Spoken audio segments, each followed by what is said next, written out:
yang mungkin boleh dijadikan panduan kepada semua. Tip pertama, sampai 5 je, jangan risau tak sampai 10.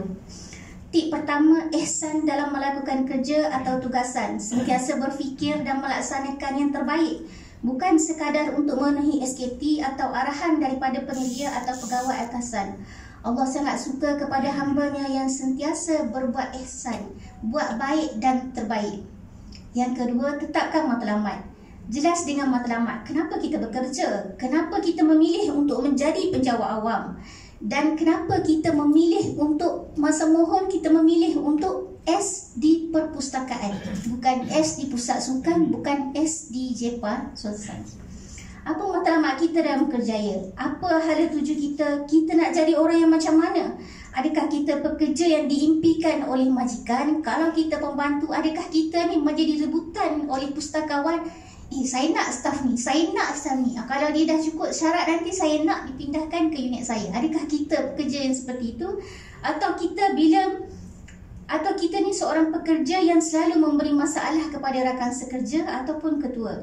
Apa matlamat yang kita ingin capai dalam berkhidmat di perpustakaan? Mulalah set target kita. Saya set target saya masa masuk di UMP, saya dah set target saya untuk memilih kualiti.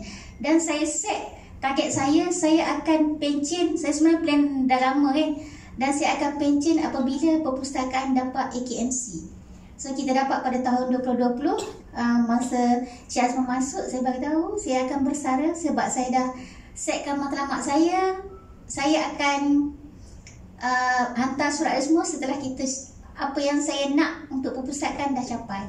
So Alhamdulillah saya submit pada Ogos tahun lepas dengan permohonan setahun untuk bersara pada 2022. Dan fikir-fikirkanlah, adakah kita sekadar memenuhi 9 jam di pejabat dan tunggu dapat gaji di hujung bulan? Adakah kita pekerja yang sebegitu? Seterusnya, yang ketiga, sentiasa bersyukur dan fikir positif. Bersyukur bila kita diberi tugas, kerana itu tandanya kita diberi kepercayaan. Bersyukur jika rakan sekerja kita diberi naik pangkat atau mengetuai sesuatu tugas, kerana ia memberi peluang kepada kita sama-sama menyumbang dan membantu rakan sekerja. Bersyukur dengan apa yang kita ada hari ini, barulah menjadi insan yang tenang dan bukan memiliki hati yang disakiti. Kita selalu cakap kan, kita adalah staf yang disakiti, hati yang disakiti, hati yang terluka dan macam-macam. Jadi bersyukurlah. Bila bersyukur, dia akan mengurangkan sedikit perasaan atau sedikit kelukaan tersebut, insya-Allah. Keempat, bina ukhuwah.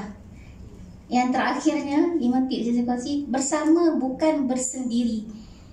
Jangan pernah rasa seorang diri membina kejayaan. Jangan pernah kita fikir bahawa kita keseorangan, kerana kejayaan organisasi adalah kerana kerjasama dan bersama. Kejayaan perlu dicipta, bukan datang tanpa diundang, bergolek dengan tiba-tiba.